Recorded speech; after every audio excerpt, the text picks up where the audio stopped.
পাথশ্রী ৪-এর অধীনে প্রায় ২.৩ কিলোমিটার রাস্তার উদ্বোধন হল আজ। এদিন তৃণমূল কংগ্রেস জেলা সভাপতি কানাইয়ালাল আগরওয়াল, ব্লক তৃণমূল কংগ্রেস সভাপতি জাকির হোসেন এবং প্রধান প্রতিনিধি গয়সাল ১-এর দ্বারা জাতীয় সড়ক ৩১ মাদ্রাসা চক থেকে দুহাবাড়ি হয়ে আদিবাসী পাড়া পর্যন্ত ২.৩ কিলোমিটার রাস্তার উদ্বোধন করা হয় আজ।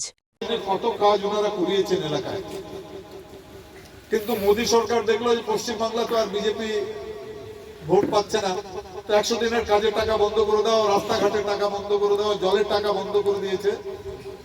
মানে উদ্দেশ্য একটাই যে কিভাবে ভাতে মারা যায়। কিন্তু আমাদের মুখ্যমন্ত্রী মাননীয় মমতা বন্দ্যোপাধ্যায় রাজ্য সরকারের তহবিল থেকে সবগুলা কাজই করছে, একটা কাজও বাদ যাচ্ছে না। আপনাদের আবাস যোজনার টাকা বন্ধ করে দিয়েছে, তাও রাজ্য সরকার মাননীয় মমতা বন্দ্যোপাধ্যায় আবাসের টাকা দিচ্ছে। দুটা ফেজে ১,২০,০০০ টাকা আবাসের টাকা গরিব মানুষ পাচ্ছে। সামনে ২০২৬ বিধানসভা নির্বাচন, এই নির্বাচনে আপনারা সবাই দেখুন, আমিও জানি যে এখানে বিজেপির ভোটটা পাবে না, কিন্তু ভোট কাটাকাটি যেন না হয় এটা সাবধান থাকতে হবে। এই ভোট কাটাকাটি থেকে যদি আপনারা সাবধান থাকেন তাহলে আমি দায়িত্ব নিয়ে বলছি, এখানে তৃণমূল কংগ্রেসের প্রার্থী জিতবে, কেউ হারাতে পারবে না। 2019 লোকসভা নির্বাচনে আমরা তাই দেখেছি, তখন মোহাম্মদ সেলিম ভোট কেটে দিলেন 2,60,000। ঘটনাচক্রে তৃণমূল কংগ্রেসের আমি প্রার্থী ছিলাম পার্লামেন্টে, আমি 60,000 ভোটে হেরে গেলাম। আবার যখন 2024 লোকসভা নির্বাচন আসলো, আবার ভিতর কেটে দিল 2,60,000। আবার তৃণমূল কংগ্রেসের প্রার্থী কৃষ্ণ কল্যাণী ও আবার 2,65,000 ভোটে ও হেরে গেল। এই ভোট কাটাকাটিটাকে বন্ধ করতে হবে।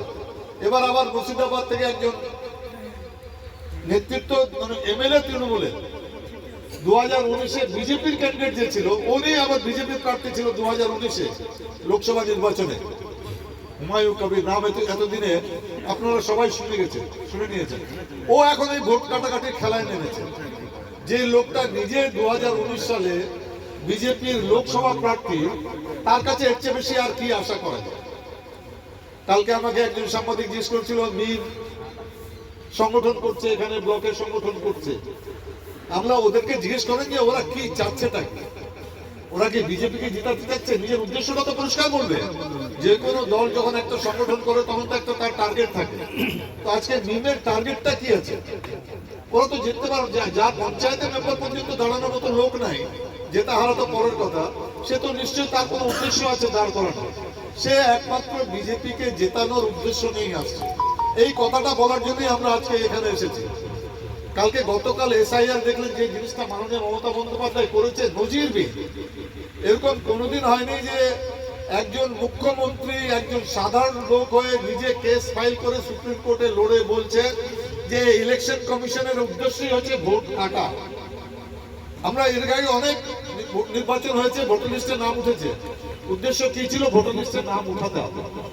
ভাই, যার যার ভোটার লিস্টে নাম উঠেনি, তার ভোটার লিস্টে নাম আমরা উঠিয়ে দেবো। এটাই তো ইলেকশন কমিশন করবে।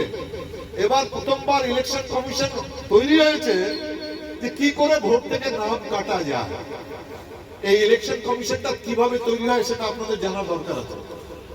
ইলেকশন কমিশনকে এর আগে তৈরি করতো prime minister, leader of opposition, বিরোধী দলের যে নেতা হতো লোকসভায়, এবং সুপ্রিম কোর্টের চিফ জাস্টিস। এই তিনজন থাকতো।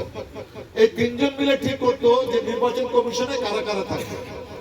2023 সালে বিজেপি করলো সুপ্রিম কোর্টের চিফ জাস্টিসকে সরিয়ে দিল। এখন আর কিন্তু সুপ্রিম কোর্টের চিফ জাস্টিস নেই। প্রাইম মিনিস্টার আছে, লিডার অফ অপোজিশন আছে, আর একজন আছে ক্যাবিনেটের একটা মন্ত্রী। ক্যাবিনেটের মন্ত্রী মানে তো বিজেপিরই একটা মন্ত্রী।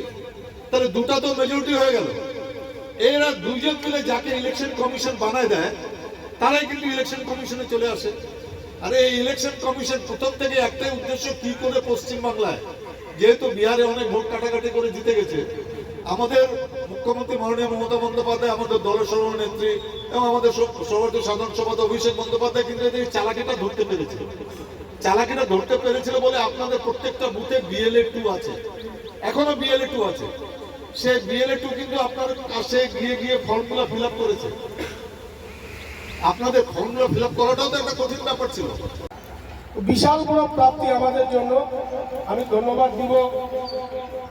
আমি মাসখানেক আগে একটা চিন্তার মধ্যে ছিলাম যে মনে হয় ইসলামপুর ব্লকের মধ্যে আমাদের অনুগত সৈনিকের সংখ্যা মনে হয় গাইসাল মানেই কম আছে, কিন্তু এই কয়েকদিনের মধ্যে আমি কয়েকবার এসে যা দেখলাম বিভিন্নভাবে, তাতে আপনাদের আমি পঞ্চায়েত বডি থেকে যারা নেতৃত্বে আছেন আপনারা সবাইকে আমি ধন্যবাদ দিচ্ছি। গাইসাল ওয়ানের সমস্ত মানুষকে ধন্যবাদ দিচ্ছি যে আমি যেটা আপনাদের এখান থেকে ফিডব্যাক পাচ্ছি যে আপনারা এখানে 90% থেকে 100% বলছেন যে কানাইলাল আগরওয়ালে আমাদের বেস্ট নেতা। এটা খুব বড় কাজ।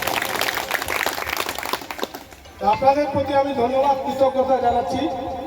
সাথে সাথে আপনাদের বলবো এই যে এত উন্নয়ন বাংলার মানুষের জন্য মমতা বন্দ্যোপাধ্যায় দিয়ে, তার থেকে বড় প্রাপ্তি যেটা গতকাল আপনারা সবাই হয়তো টিভিতে মোবাইলে বিভিন্ন মাধ্যমে আপনারা দেখেছেন, যে অন্তরের যদি চাহিদা না থাকে, আপনার পরিবারের জন্য যদি আপনার দরদ না থাকে, আপনার পাড়া প্রতিবেশীর জন্য যদি দরদ না থাকে, আপনি কিন্তু ছুটে কোথাও যাবেন না। বিপদে যদি কেউ পড়ে, আপনার পাড়ার একটা লোক যদি বিপদে পড়ে যায়, আপনি তখনই যাবেন ছুটে।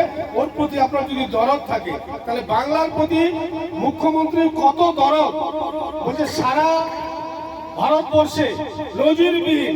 আজ অব্দি গতকাল প্রথম যেটা হয়েছে, ইতিপূর্বে কখনো হয়নি। একজন মুখ্যমন্ত্রী নিজে কালো কোট গায়ে দিয়ে বাংলার মানুষের রক্ষার জন্য, বাংলার মানুষের ভোটাধিকারের রক্ষার জন্য, বাংলার একজন বৈধ ভোটারকেও যাতে বাদ দিতে না পারে বিজেপি, কোন চক্রান্ত করে যাতে মানুষ অবহেলিত না হয়, তার জন্য সুপ্রিম কোর্টে গিয়ে তিনি সওয়াল করেছেন। এটা নজিরবিহীন। তিনি ওখানে গিয়ে যে লড়াইটা করেছেন বাংলার মানুষ, সেই ভোটারটাকে বৈধ মানতে হবে, তাকে বাদ দেওয়া যাবে না। তিনি সুপ্রিম কোর্টে গিয়ে সওয়াল করেছেন এবং সুপ্রিম কোর্ট ইলেকশন কমিশনের কাছে হলফনামা চেয়েছেন যে আপনি জবাব দিন, আপনার বিরুদ্ধে যে অভিযোগ উঠেছে, এই যে দাবি রেখেছে, এই দাবিগুলো সম্পর্কে আপনি জবাব দিন। জবাব চাওয়া হয়েছে। বাংলার এই মানবিক মুখ্যমন্ত্রী ছাড়া এই বাংলা অসম্পূর্ণ।